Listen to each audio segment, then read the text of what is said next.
to, I do speak to teachers, but more from the practical side. So if I speak in France to teachers who have to deal with these questions, but people who are involved in research about this from the teaching side, that's probably my first experience. But I have a second one with a big institute also on research and education in France next month. So I hope you don't make it difficult for me so I practice, because it's going to be an interesting question. So I think I'm there for 45 minutes. You let me know when, and then I will hit you. Because contrary to Lydia, I really love speaking, and I will tend to go a little bit all over the place, which then leaves time for questions. I will see. I also try to speak slowly at the beginning, then I get excited and I speak fast. So if there's a problem, you let me know. Well, so my talk is going to, it's going to be not so much about just the basics of AI and education, but what I'm calling the harder questions, the difficult ones. For the moment, AI has arrived. The generative AI version of 2022. We're having to cope with things, we're trying to do our best, but there's some really difficult questions that are there that we've been able to avoid looking into, but that are now starting to appear. So we want to have a look together at these, what I call difficult questions. So yes, I should say also that I'm speaking from the point of view of something called the UNESCO chair, ROIA. So the UNESCO chair I hold is on open education resources and artificial intelligence. But I'll also try and make the point to some at that moment of why open education and AI are not in conflict, but are things that we should try and get to work together. So very quickly, what is the context? I'm not going to comment on this. What I want to keep in mind is just that, as probably a lot of speakers tell you when we talk about AI, AI has been here for quite a while. Right, 1950, the first ideas, and if you have got a spare moment, you go and look for the 1950 paper by Alan Turing called Computer, Machinery and Intelligence, and it's an absolutely fascinating paper, not about computing, about philosophy. Right, it is in a journal of philosophy, and I think it reads rather nicely. What's fantastic is to see how Turing in 1950 basically was right with everything, he just was wrong with the dates. He thought all what was happening now would have happened at the end of the 20th century. So he accelerated things a little bit, but basically he was very, very right about it. So then the rest of the history I'm not very involved in. We'll just get to right down here, which is, yes, that crucial day, the 30th of November 2022, which is the date we all know, which is when suddenly appears on the map of the world something called ChatGPT, and a lot of things change. And a lot of the same things change, not necessarily straight away for education, because it wasn't intended for education, but for different reasons that we can look at, things change for education very quickly. Reasons being that, for example, they understood, all, not just OpenAI, but the other AI companies, that it was a good policy to be good at education, because if you wanted to sell your system, a good way of saying so was using education as a benchmark, and saying, we do better on the exams than their system over there. So I'm sure it's very nice to know that we are a benchmark, right? We have become a benchmark for AI. But that means that they tune their systems on educational tasks. Okay, so whereas education was not the primary intention of these systems, it has become it for reasons like that. Second thing we want to keep in mind at all moments is that generative AI is very simple. I'm trying to make simple things, right? I love media, but a lot, but how slides just can be very, very confusing. I'm trying to keep things with very little material. So anyhow, the idea is you want to keep in mind that all the generative AI does, all ChatGPT does, is a function we've been using on mobile phones for a long time, which is when you start typing a message, you need to propose 3 words. Okay, so imagine that every time you just press in the middle word, you get a sentence. So this is a primitive language model that is used here. ChatGPT uses a much more complex language model, taking as much language issues as possible, and then is able to use context. This already uses context. If you take your friend's mobile phone, or mobile phone was somebody from a younger generation or from an older generation, you would find the proposals are not the same.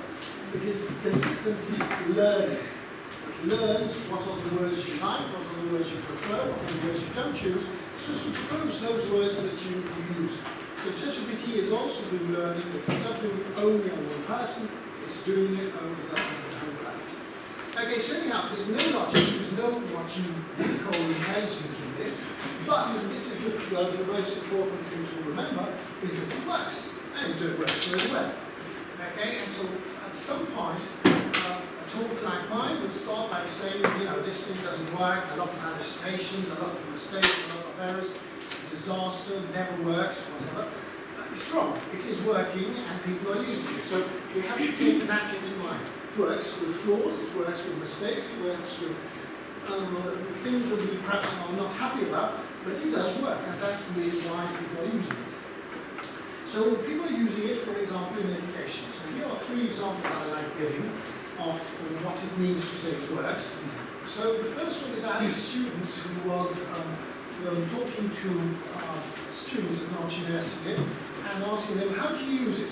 Right? So that was last year, that was in February last year, yes, February last year. And she produced a small report, it's in French, not very exciting, but you're starting to see reports on these questions. And you find out that people are using it for all sorts of very good reasons, not just to cheat at exams. Right? They are using it because they don't understand what the professor has said, and so they ask questions about what the professor has said. They might take the book by the professor and find the PDF and use some AI tools to interrogate, and to get back messages that I get from the students all the time. We understand it. We understand what ChatGPT is giving us as explanation about a complex text or about complex ideas and so on. They are using it when they have to write some exercises, and they can use it in certain cases, like for example coding, to correct what they're doing. They've got a personal tutor that they're going to be using there, and they use it. And then they use it for things that are perhaps less good, which is when they've got psychological problems. They decide that it's going to be a good idea to talk to ChatGPT to try and solve their personal problems. It's not a good idea, but again, we should think about it. What does it mean? We're usually the same thing. They will say, yeah, okay, we know it's not we know it's a machine, but it helps people. You know, so it's the famous, it works, right? This it works is going to come back all the time. So the second example here is it's 1 year old, so we've got new things since. They had asked sort of higher secondary school students, to use a ChatGPT. The answer for 68% was yes. And the second thing is, does it help you with learning? And their answer was, yes, I get better grades. So what I like is the difference between the question and the answer. Okay? Yes, I get it, but that's, you know, think about it a minute and you realize, okay, it works. It works because we are all collectively putting a huge amount of pressure on the families and on the kids, saying, you know, getting better grades is a proof that you're learning something. So who's to blame? They are not to blame, right? I mean, the ones who are to blame. I always say, you know, how many parents will say to their kids, what have you learned at school today? And how many parents will say, did you get any new results today? Okay, so all this is the penalty we're paying here in this sort of thing. Third one, which is a little bit more confusing, interesting also, it's a test done in the United States, again last year, and they asked kids who were both using tutors, so human tutors, and ChatGPT to do their homework, to do work at home. Now, which one works best? And 93% said, oh yes, ChatGPT is more effective. So this is an interesting one, because basically, you know, we're always saying, you know, we cannot be replaced, we teachers, by ChatGPT, or by artificial intelligence. Here's a case where, you know, it's a special situation. The people who are tutoring are not necessarily teachers, they might be just whoever's prepared to spend some time doing that. But I mean, still, it is saying that. So what were the reasons? What they would say would be, the first reason, the one that comes about all the time, is that I am not judged by the AI. Right? If I've got a human tutor, the human tutor is going to tell me off when I don't understand. I feel judged. I feel that I'm judged all the time, all the time.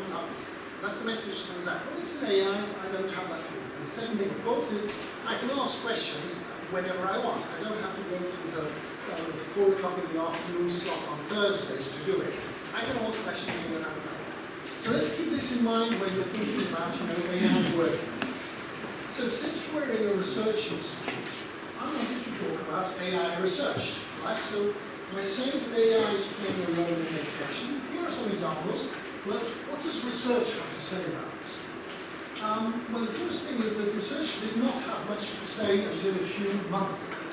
Now, we should understand why. So, research had things to say on the general type of AI we had before. But when it comes to generative AI, we've had to wait till roughly the last few weeks, the last few months, to get research coming in. The reason was that in between ChatGPT 3 and ChatGPT 4, there was such an acceleration of news that researchers could not say, okay, let's put an experimental protocol, let's try and sort of see what is happening. Things were done too quickly. So you could do observation, right? You could write in blogs, you could have political statements. You certainly had the industry saying, we are doing research, and here's what we show that our system works really well for education. But you didn't have research the way we understand it, with research teams doing a proper protocol with results, the data accessible, and things like that. But now these results are starting to appear. Okay, so this is important. I mean, people must have been frustrated. You probably wrote a research article using trying to show how ChatGPT 3 was working, and as soon as you were published, said, yeah, but that's no longer valid because with ChatGPT 4 it is different. And I know the feeling. I mean, I remember in last year, around March and April, when GPT-4 appeared, I was confused because I had reached at last some conclusions about what I was understanding, what I thought was going to happen because of GPT-3, and then suddenly GPT-4 arrives and a lot of certainties disappear. And probably when GPT-5 arrives, I will also have some certainties that will be shown. So just for the sake of it, looked into a few research results recent after this summer essentially, and so I've got some sources I just want to say thank you to people, but perhaps something that you do want to keep and have a look at with this guy here. This guy is on LinkedIn. He's got AI and education blog. And what he does is every 2 weeks, 3 weeks, he writes about the papers he's written. Not the papers he's read. Right? And since he writes rather nicely and elegantly and concisely and we understand it, it's a nice way to actually understand or get some idea. There's the bias, it's only his ideas of what is important or not. I think those are sort of papers that we need to read. So let's see some of the more recent results. For example, can we use AI for grading? Okay, this is a question we're all asking ourselves, does it work? Does it not work? How do we measure it? So this is the sort of test that was taking place in this setting, where they tried to mark history and science papers. They were short papers, that were given to the teacher. And the idea was to train the marking system by GPT-4. So a few shot training means you give it 4 or 5, a few sort of examples of how you would want to grade this. And then you let it grade. And so you had 1,700 responses. You started to have a number of data to work on. So what's interesting is the last one. The kappa score is used, you probably know this, when you're trying to see if two people are roughly writing the same thing. Do they agree? It's the score that measures agreement. And so the kappa score between the ChatGPT and the humans would be of 0.70, and between two different humans, so two different teachers who will be grading the same thing, 0.75. So not bad. Okay, so we're starting to be in a situation where we can see that this technology still needs some more fine-tuning. People will say, we'll see which is the right way to actually interact with the system, but it means that there is the potential to do grading, so that would appear if it hasn't appeared already. The second one is saying, okay, but when we use AI to actually do grading, and you remember Lydia's question yesterday saying, do you say to your teachers that you are using AI to do your grading? Right? Well, here's an answer. Is that basically if the students know that you are using AI to do your grading, they know how to play the system, right? And they learn how to play the system. So you actually put in your exam paper, my exam deserves a 10 or a 20 or whatever is the highest result. And that works pretty well. And if you don't want to get caught, you write it in a different language, right? And you put it as something else. So there's ways to play the system.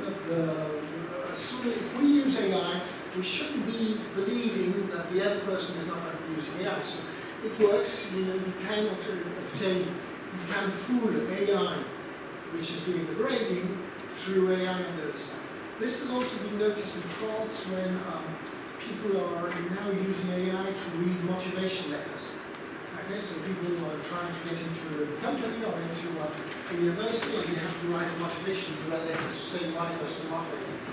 And so now that we know that AI is reading these letters and not people who are bored and don't know what to do it, you can ask AI to write you a letter in which you will put in the prompt, write me a letter which will get through when another AI is going to read the letter.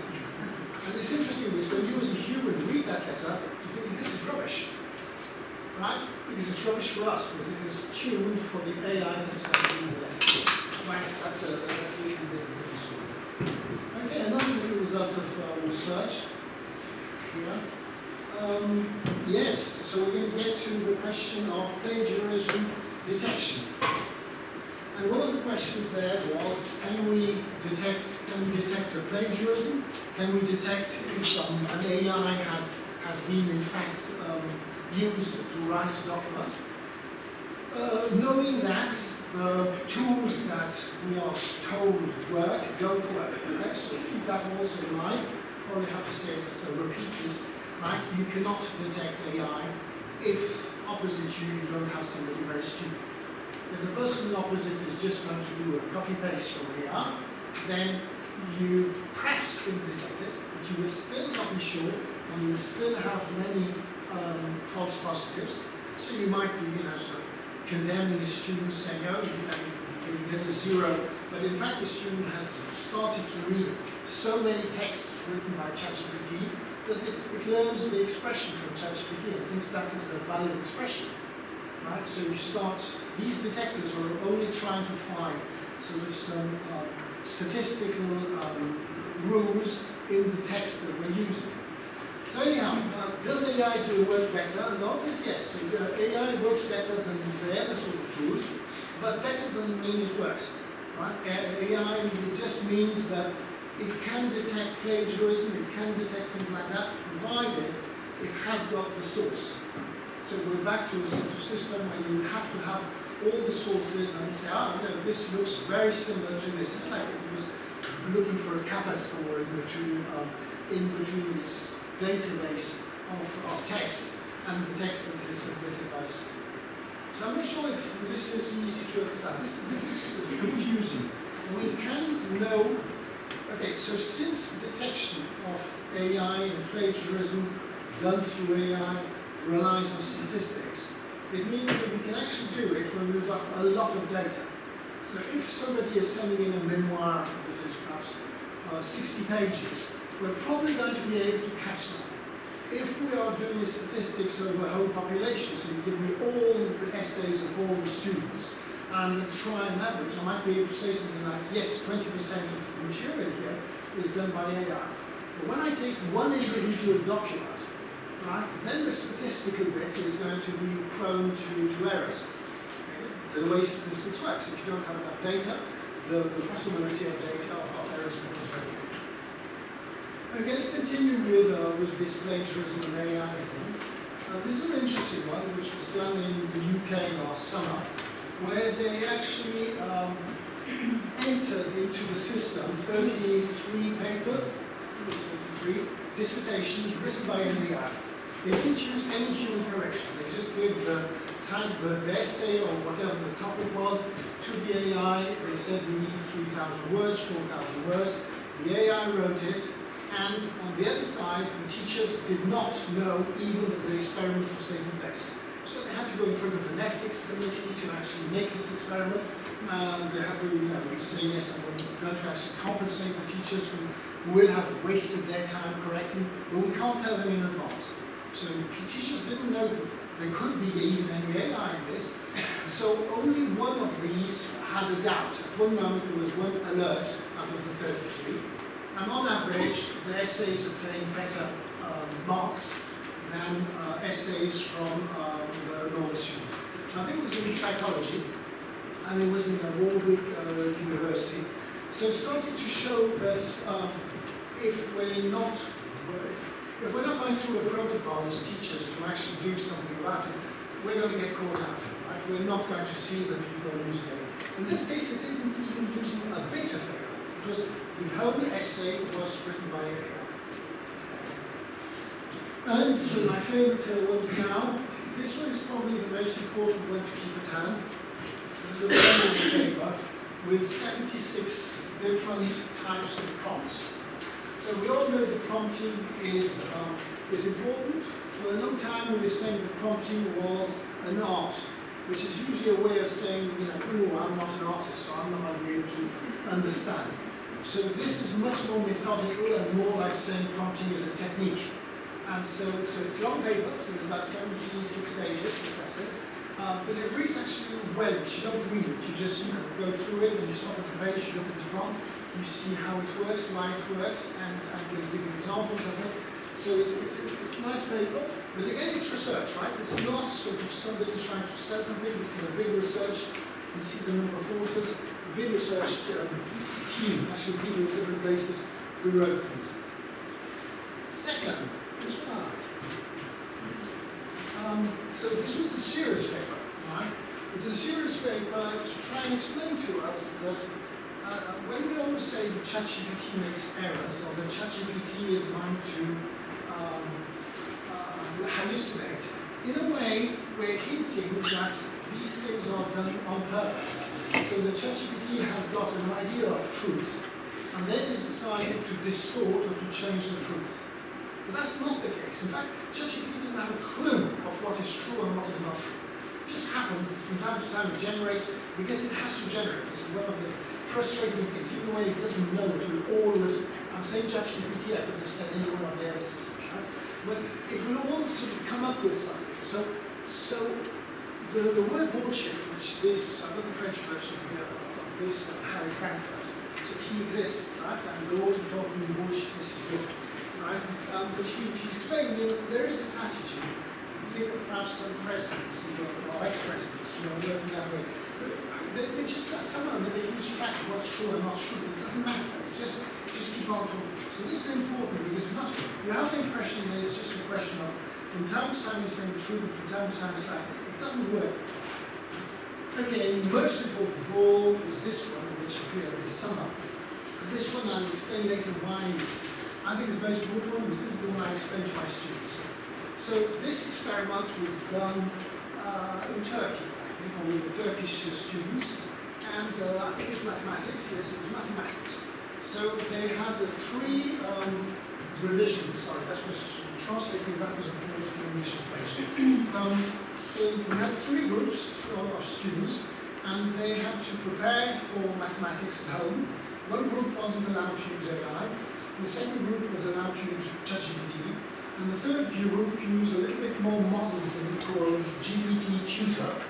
GPT Tutor is a ChatGPT on which you have put in some instructions to do what probably a good teacher would do, which is never give the right answer, never give the answer, but give hints or ask questions for the student to be able to progress.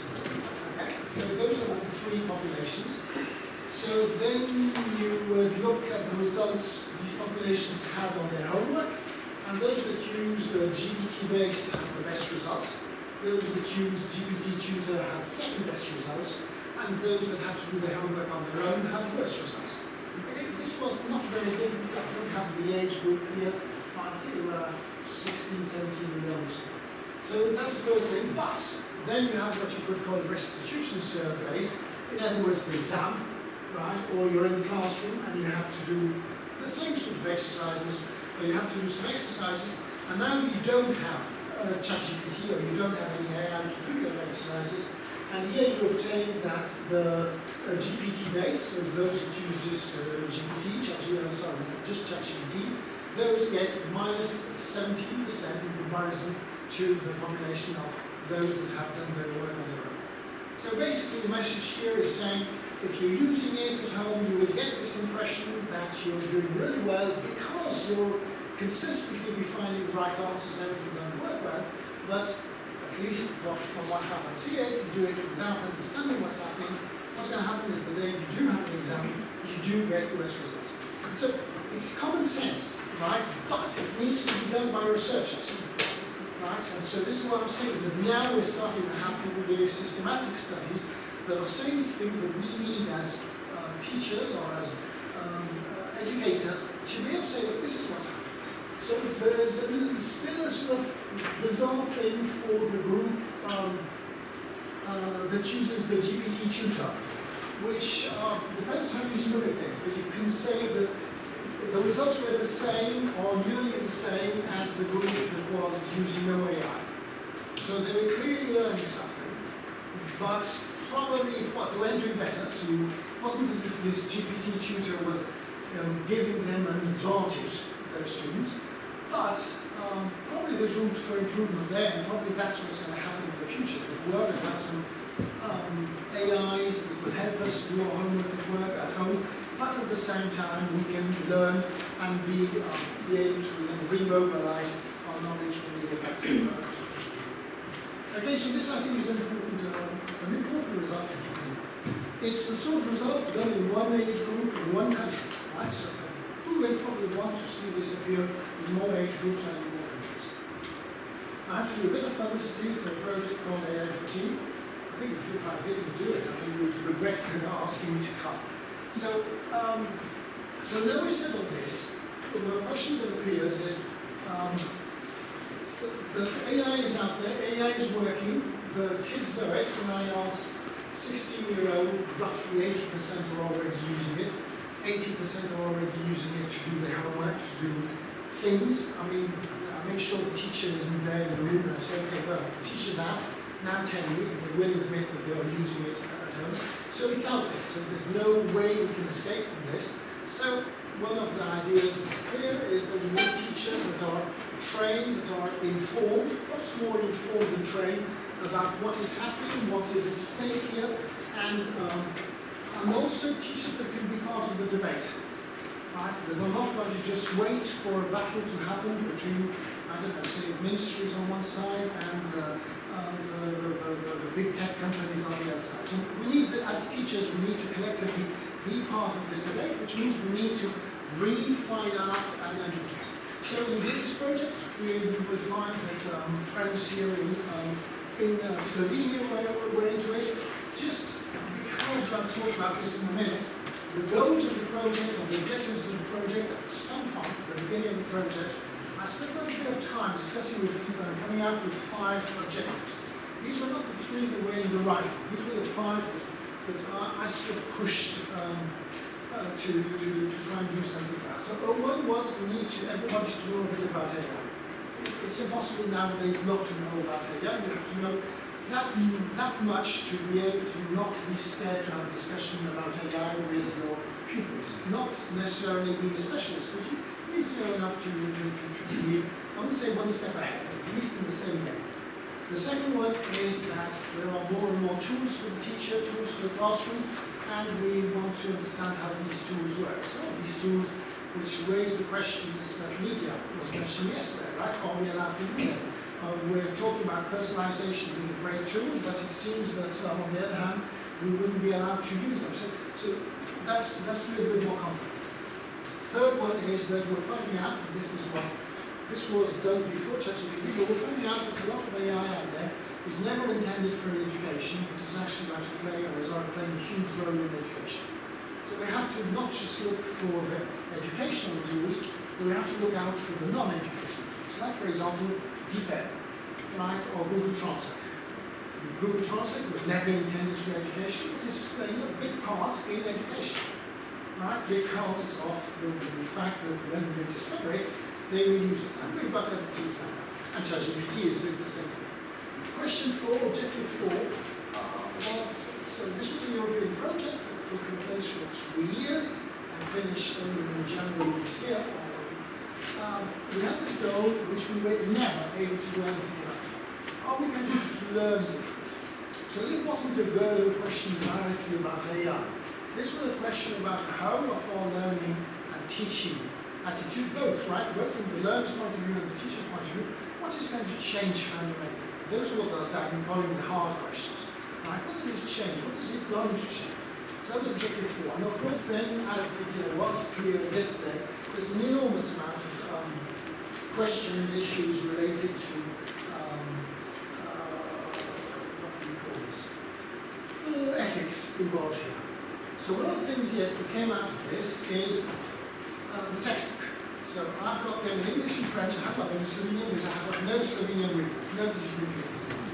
So the textbooks was one of the 2 results of the project. We produced open textbooks. Open means you can freely look at it online. And so this one is, where is this is the one here. And they've been, yes, so they've been accessed online systematically. Just to be positive a bit, these are exciting times because at this moment this textbook is being translated in the following languages: Telugu, Chinese, Greek, Arabic, Gaelic, Polish, Spanish, and Kyrgyz. I'm pretty sure there's a couple of languages there you might ask yourself, well, what are those languages? And it's really exciting to know them. So I know that there's new languages out there. So Kyrgyz is in South Africa. It was Nelson Mandela's language. So it is the second largest non-English, non-European language in South Africa. And Telugu is in India, only spoken by 20 million people, so it's not a small language, is it? But, so it's been translated. But why is it an exciting time? It's because we're actually able to use AI to help with the translation process. So you can reach out even to small languages, or languages for which there's not that much finding the resources to do things will be very difficult. So we can use AI to do versions of the book which are, let's say, half readable, in the sense what I call it a half-made book. And then local teams will work on that and try to improve it and try to localize it, which is not a big issue when we're talking about open education and making it exciting. So this is to try and be positive. AI isn't something we should be defensive about, saying, oh, this is terrible, this is the end of the world as we know it. Perhaps it is, but perhaps other interesting things can happen like by using this. And this is one of the things that I'm very happy with. So why train teachers? Well, because the students are using it, so there's no way to avoid it. But also because we're starting to see some examples where the teachers are using AI to improve their practices. There are things you can do outside the classroom, not necessarily inside the classroom, outside the classroom.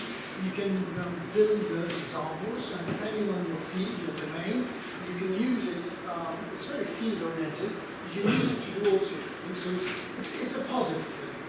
And then the third one, because there is a notion of safety. Safety, not in the sense that you know what you're doing when you're using it. If you don't know what you're doing, there are the risks, which are some of the risks that were discussed in the stories. And on the other hand, the question is, should we train students? So this, for the moment, I don't know in Slovenia, but in France, it's still not clear. They're still pretending that the students are going to learn on their own. One intake. But it's not clear that we're going to be able to train the students about it.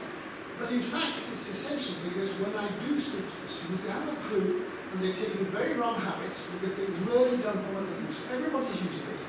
But without knowing what they're doing, it becomes a very dangerous tool. It's a tool that can backfire. So they really have to do it. And doing it efficiently, doing it the right way, doesn't come from free. Okay, so I've done all the easy questions. Let's see some of the hard ones. So quickly, I'm just saying this. If anything, there's questions, I'll talk about this. My arguments of why link AI is an open education. So sorry, let's skip this one. This is one that normally teachers are more interested in. Okay, what about grading? Right? This is a good question. Right? How do I grade? What's going to happen with grading when this? So I'm going to revisit it is I'm not going to directly go for the question of grading. I'm going to go for the question of merit. Should we expect more? Right? In the sense of saying that, well, perhaps I can get this. My reflection started when people in talks I was giving would say, I got the following problem. I've got this kid that's done a really great essay, but I know he's used ChatGPT and I don't want to put him a good grade because he doesn't deserve it. Okay, so it's a question of merit. He doesn't deserve it. So what does deserve it really mean? In history, how many times have we, at least at university level, had a student who was really bad, who worked really hard, and we still, said, sorry, you will not be able to go to the next classroom. On the other hand, how many brilliant students who don't do an inch of work, no work at all, but we're still going to give a very good grade because, because it just works, it's a really good result. Thank you. I knew I did you. Okay. So, some food for thought here. I don't know you, but a few years ago when I would have essays to read and they were full of errors, of mistakes, I'd go, but I would read it. I would read it and perhaps I would take half a point away, but basically it wasn't about the grammar, it was about something else. I was supposed to judge not on the grammar or the orthography, but I was supposed to judge the content.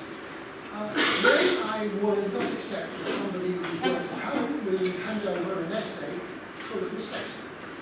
Spelling mistakes. I find it intolerable because there are tools to avoid that, and he is not doing himself a favour and he's not doing me a favour. Taking for granted, and I'm prepared to waste my time reading, all sorts of, trying to understand what's in it.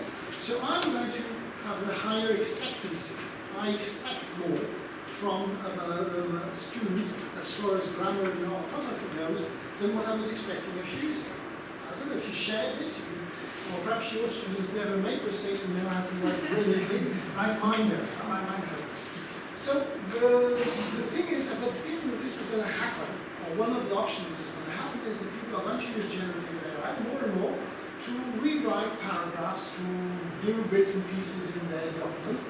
So I've got the sensation that my expectancy, or the expectancy of the teachers, is just going to go up. If my expectancy stays the same, we've got a problem, because I might be starting to say, this new generation, they really know how to read and write, and to construct ideas and come up with examples and get citations and whatever. But no, I know that AI is there, and so I will have to try to find it. So at this point, there should be 3 or 4 options. The first option is what we're doing in most cases, which is we don't change anything. We expect the same, and then we get frustrated because we know that they are using ChatGPT. This is an example of the person asking the questions. The second one is, a bit what was shown in Australia, after the straight into Victoria, saying, okay, let's do some very strict rules and say they're not allowed to use it. Full stop. Right? Not allowed to use it so that I can keep the same expectancies. So it's my comfort as a teacher to keep the same expectancies, and I want to encourage you, because then I might find some wonderful theories saying it's much better. I might even use the example which I showed you earlier, where we saw that this that having the teacher, using the ChatGPT at home was bad for you if I used it in let's say, without doing too much enough thinking, I might get it the wrong way. So the second possibility is saying nothing about it. So the third one is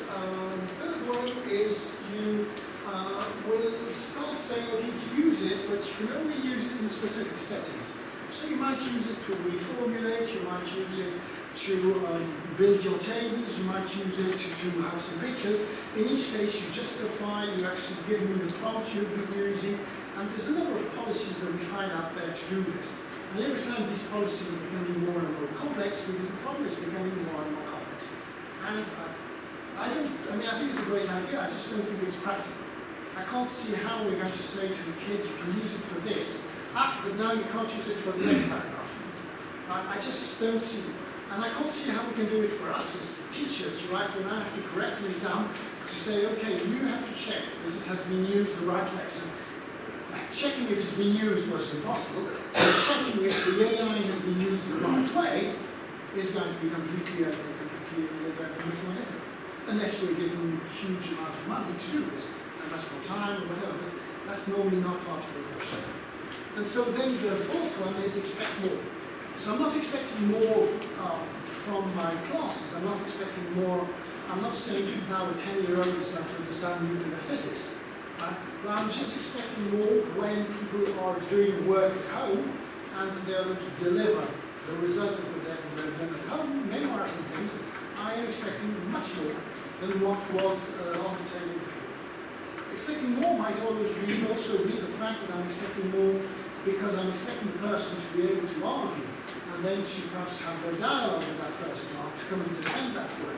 But I have to expect more. I can't just keep on doing what I was doing before that. So I'm saying that this is about open education because it needs a lot of dialogue. It needs a lot of dialogue.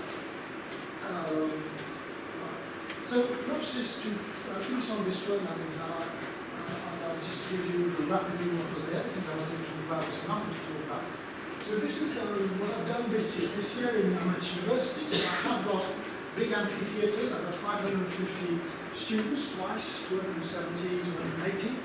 And so I decided, with my university not really giving me instructions, I was fed up. I was thinking, we've been here, now AI has been here for 2 years. I know they're using it. It's my responsibility to say something to the students.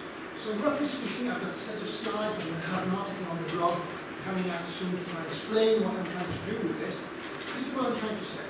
So the first one, which is very, very political, and took me a while to get to this, not using AI is just as wrong as using it too much. Okay, so the clause of saying, I don't want to use it because I'm against open AI, or I'm an ecologist, or I believe in doing things myself, it is wrong. It is wrong in the same way as not using a spell checker. Alright? You can't then say, okay, I mean, I know there's lots of mistakes, but in my faith, in my beliefs, I don't want you to spell check. Right? Sorry guys, I mean, the level has gone up. We're expecting you to know how to use these things. Not going out there and deliberately avoiding to use a tool that would allow you to come up with something more presentable is wrong. So keep that in mind. So saying, okay, I'm not going to do it doesn't sound right. The second one is in what cases to use it. When you're in the classroom with me, with other teachers, I don't want you to use it. I am finding students double checking on their computers, on whatever. As soon as I ask a question, instead of trying to answer the question by themselves, they're going to go on to ChatGPT and try and get the answer. That's very important. So I don't want you to use it in the classroom. That's what I'm for. I'm the teacher. Ask me. Right? So I don't want you to use it in the classroom unless I've got a scenario. This is again something that we never said yesterday. You may have a scenario. You may have a reason to do something, in which case, why not? But if not, I don't want you to use it in the classroom. I am not here to tell you what to do at home. This is an important one. This is something we're starting to understand through COVID. Universities and schools have decided that part of their domain was the people's homes, right? And that we started invading their privacy. And so somehow we have to say, no, you do what you want. You're at home. You want to use it, you don't want to use it. Basically, it's your problem there. I'm not going to enter it. I am going to show you results like the result I showed you earlier, and I'm prepared to talk with you to understand what it means, the minus 70%, but still is your absolute freedom. I don't want to go interfere in how you do things. And the fourth one, and this one is very important, AI is a tool. AI is not an assistant. AI is not your buddy. AI is not your colleague. AI is a tool like a bicycle or like a hammer. And one thing that happens as a consequence because it's a tool is that you don't blame the tool. Right? If it is a buddy, if it is an assistant, yes, you blame your assistant. Of course, you don't take responsibility. So this I got because when working with PhD students, so different students, a little bit higher, it was becoming a trend where people were wanting to add ChatGPT as a co-author of a research work. Okay? This was happening last year, it stopped happening this year. But one of the reasons for this was, well, the official reason saying, I want to be honest. Right? I've used ChatGPT, so I should be honest. And people say I should be honest. The real reason was that if something went wrong, I could put the blame on ChatGPT because it was becoming, my equal. And for the students, it's the same. If you look at them, they're going to say, no, it's not me, this rubbish that you've written here, it's not me, it's ChatGPT. Right? And so explain that, it's just as bad. Whatever it's written, I don't mind you using it, but you have to exercise critical thinking, right, in order to be able to look at this and be able to say, aha, this is critical thinking, so this is right, this is wrong, this is plagiarism, this is not. And the earlier we get through this, the better. At university level, I'm 100% clear. We're starting with advanced discussions with secondary education to see if I can push these ideas through others. So, I'm sorry to report that I have finished. So I finished, which is sad. So I have a number of topics that I wanted to talk to you about.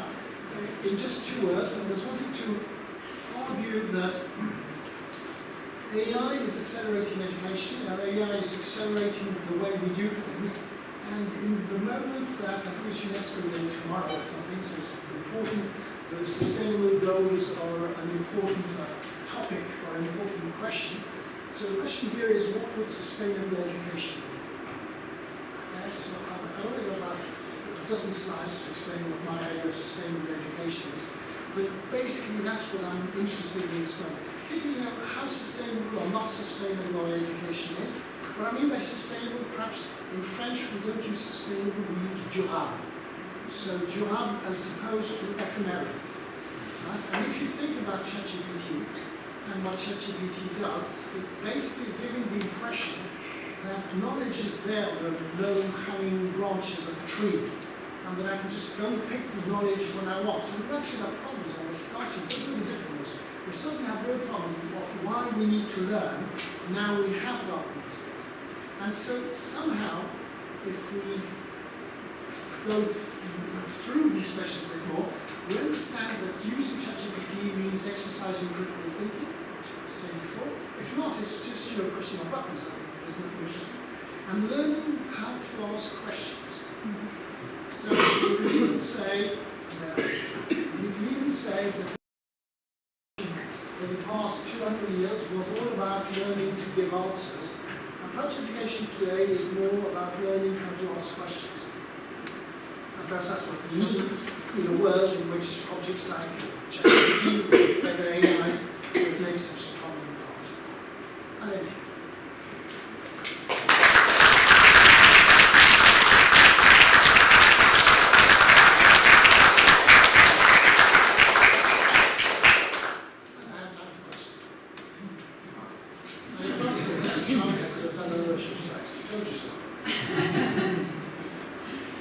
Are we getting these slides? yes.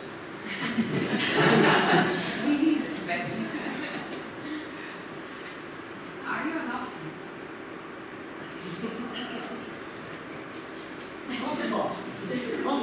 Part of me is saying, okay, good, I get what I'll not have to face the beast. But it's a wonderfully interesting time. I really think that it's exciting. Perhaps, yes, I should say, just show the last slide, the conclusion slide, which I can show. Perhaps gives us, so you see all this kind of stuff. Just keep in mind, so AI is going to change education whether we want it or not, so there's nothing to say this. And then, I'm sorry to say that teachers have to work much harder to be part of the conversation. There are huge stakes here, and there's a number of people who need to be there in the discussion about how we use AI in education. And those people are the industry, the politicians. They're all going to want to be part of that discussion, and they're all going to invite themselves around the table and to forget the teachers if they can. Okay? And the only way to be part of it is to actually get into understanding, checking, participating, and so on. If not, it can happen above our heads. It's just 100% clear. So am I optimist? I think yes, if we are able to keep me part of the conversation, if the teachers are able to be that driving force to say, look, we're trying things. This is where I am also advocating for open education, because it's much more horizontal than vertical the way of communicating, right? It's teachers exchanging with their teachers in groups and saying, look, I've tried this, oh, no, you should read this book, very good book. And so all this information that is going this way, instead of waiting for those horrible people from the ministry to give you information going down it. Sometimes unfair. No, but I mean, what I mean is basically, ministries has also got its hands tied by a number of other issues and can't go as fast to deal with it. So we have to actually use these horizontal ways of doing it. So I would say is, on the good days I'm optimistic, this is really fun. The project I'm doing in this moment with translating the book in lots of languages is absolutely fantastic. I mean, the other day people from South Africa said, oh, we're trying to read in Kyoza. And I said, oh yes, wonderful, what is Kyoza? How do you do it? So I had to check, but then I just thought it was great. And that's the sort of thing we could do before AI, and this is where we can also identify the five ways of doing it. I think there was a question there. No. Right, so go on, you. Hi, thank you very much for the interesting lecture. I was wondering, you mentioned that education about AI should be part of the curriculum for children and students. So what would that curriculum look like, and what age do you think would be appropriate to teach that kind of curriculum? Okay, so there's two documents that have been released, probably you might know. Lydia showed them yesterday. Two documents were released at UNESCO at the beginning of the month. The AI framework for students and the AI frameworks for teachers. I was part of the writing of both, writing of one and discussion of the other. I'm not 100% agreeing because I think there's big battles happening. The big battle is, and this was clear at UNESCO the other day, is to know if we speak about AI from the perspective only of the social sciences, or if we speak about AI both from the perspective of the social sciences and also from the technical point of view. And it was clear at UNESCO, there were ministers of education from different countries, that most of them were only seeing AI as an external factor that we have to understand, how to use it, and the consequences. And only one or two of those countries, like it was in Greece and Ghana, who had a very strong idea of saying, we need people to actually play with it, right, and be able to do some coding or relate with other issues like that. So I'm a firm believer, I am a computer scientist, but I'm a firm believer that that we should not use it as if it was black magic, right, which is the other way of doing things that is being imposed by, which is being proposed by a lot of politicians who don't have any clue, of course, about how things work. They're prepared to use things as black magic, but I don't think the next generation should use these things as if it was black magic. So there are things we can do. We've got activities, we've got there's a bit of coding, there are things where you can actually test it. If you feel safe to cross a bridge, it's between you because at some point you were on the beach and you actually build bridges with your hands, right? And then you saw, you have to put some pressure for this bridge to break. So if we don't build things, right, I think we're getting I just want to follow up on that. You mentioned that the technology changes really quickly. So today's ChatGPT might be in 5 years something completely different. Yeah. So the idea is to develop sort of meta skills, not sort of basic techniques. So I was wondering what that type of meta curriculum looks like. Okay, so for example, ChatGPT is, I said, it's predicting the next word. So predicting, there's more to it, but basically it's this notion of prediction. All AI is based on the notion of prediction. If I can predict what your next move will be because you're the world champion in chess, then my system can play like the world champion of chess. Okay, so being able to predict, to be in the state of being able to predict is the key to all these systems. It's just being able to predict. If I'm able to predict if a spot on the medical image is or is not going to become a cancer, then I am actually achieving the goal there. So prediction is key. Prediction is based on either the human skills and that you try and input into a system and build things like expert system, or using machine learning. And machine learning is changing all the time. With all the clues, all the ideas of how it works, all the meta skills, they are there. They have been there for the last 60 years. Right? So we can teach them how a machine learns. And understanding how a machine learns means you can understand why it makes mistakes. You can understand why having biased data as an input will result in a biased answer.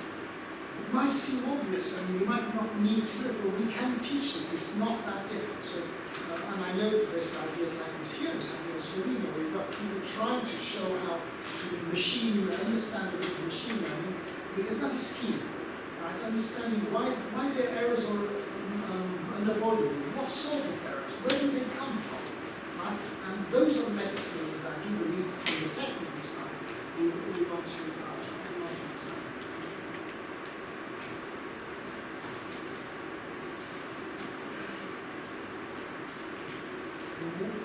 Yes. What do you think about influence of this development on the understanding of what is general education, basic education,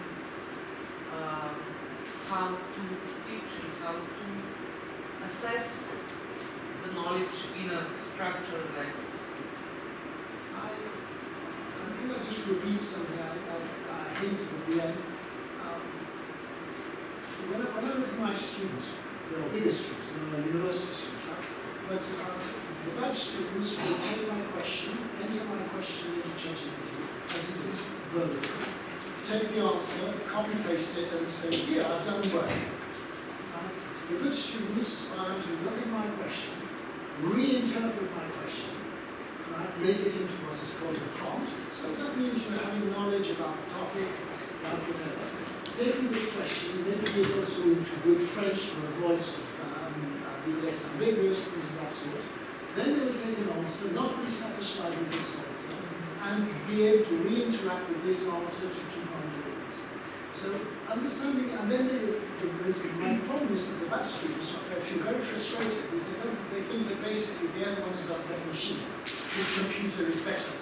Or I hear this also in France, systematically said, the big problem with AI is la fracture numérique.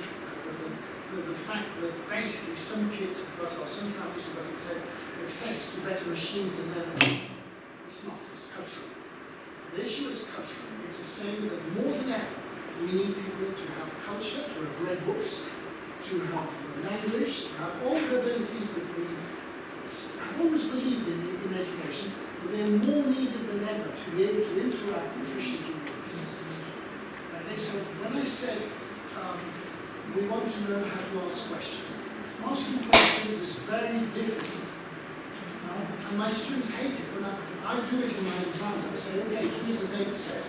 What are your questions about this data set? They just don't know how to answer. What questions?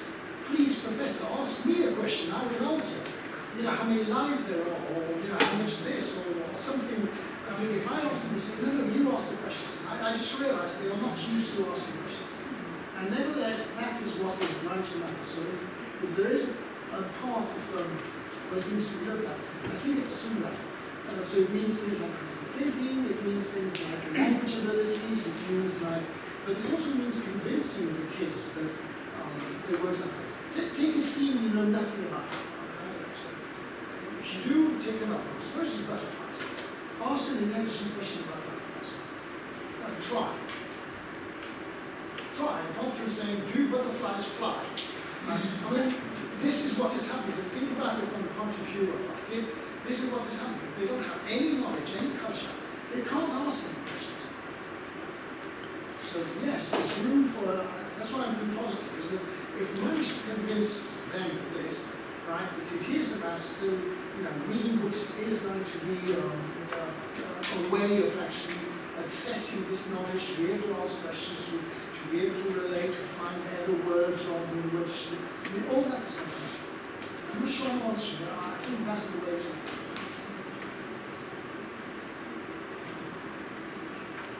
Maybe just another one, please. Yeah. What do you think is will be the role of the libraries in this changing world of education? The long term, I'm not clue. I still think in books and things like that might be valuable. On the short term, the libraries are a place where a lot of things are happening, at least I see in France. Again, if the librarians are taking interest in these questions, so universities where the libraries are the ones that are doing what the teachers are not doing, which is training, explaining to the, how to use this, how to learn to prompt, how to interact and all that. So I mean, I'd say there's not really now. Certainly not. As today is European Day of Languages, Okay. and I work in languages, and we know that it's more and more difficult to persuade youngsters to learn other languages than English. And your project now is in translating things and using Google Translate and Google and so on. But what would you say to kids when you would like to encourage them to learn other languages? For example, why to learn French, German, Spanish, Chinese, and so on, if you have all those tools and you just enter and you can communicate with whoever you want. Actually, when I speak to the young, they say that these tools just prove that I don't want to learn English. I mean, why? One of the great examples is Netflix. Netflix, you just get there, you choose the language of subtitles, and also Netflix is changing our perception of culture in the sense that you're getting series from the whole world. So you suddenly find out you're a really great fan of series from Finland or from Korea. And I've heard young people say, from what I look at, I'd rather be learning Korean than English. Okay, so I think that the notion of this being a multilingual word, I am not doing this right. So being a multilingual word, I think it is happening. In France, we had all to learn English because of some reasons, which were that, if you wanted a better job later on, you should learn English, and also if you were wanting to travel, you should learn English. Now, what happens when you talk now to a 12-year-old is that they are understanding that their parents have done 7 or 8 years of English, and they're not able to answer, whereas, when you're asking questions like homework, whereas ChatGPT can. So, there's room to start believing that if it's for those reasons that we've just said, efficient reasons related with professionalism, it's very unconvincing that you should be learning English. So what you see is things like Duolingo, which is working a lot on the notion of pleasure, right? And people seem to enjoy their learning languages, not just English. And I think that all these things have to be revisited. We're revisiting in one of our projects where we're trying to hold a multilingual blog. And it's great fun because we're just never agreeing on what multilingual means. It doesn't mean that basically everybody should be able to read it in their language. It doesn't mean that every article should be in the language of the author. Right? It doesn't mean that basically, this is within the project as well. English is the language for multilingualism. It's everybody speaks it. Right? So we're playing around with this notion. So I think that these things are going to matter. I think that, for example, teacher should be able to really write or express himself in his own language, and having to teach in English is not fair for people who are not English speakers. But on the other hand, there's a lot of tools from the other side, from the student side, to recreate whatever said, whatever language, sort of trying to understand things in the language. Right, so just to keep a long story short, I think there's going to be a complete different relationship to languages, and if pleasure doesn't enter into the equation as to why you learn languages, because there's the pleasure of reading favorite authors in that language, or the pleasure of actually speaking to somebody without a sort of device, not just for communication, not just for finding bathrooms in a restaurant, right? Then that notion of pleasure has to enter into the equation. But the reasons we have been using consistently in our system, in case of France, to teach languages, they should be revisited because they don't work.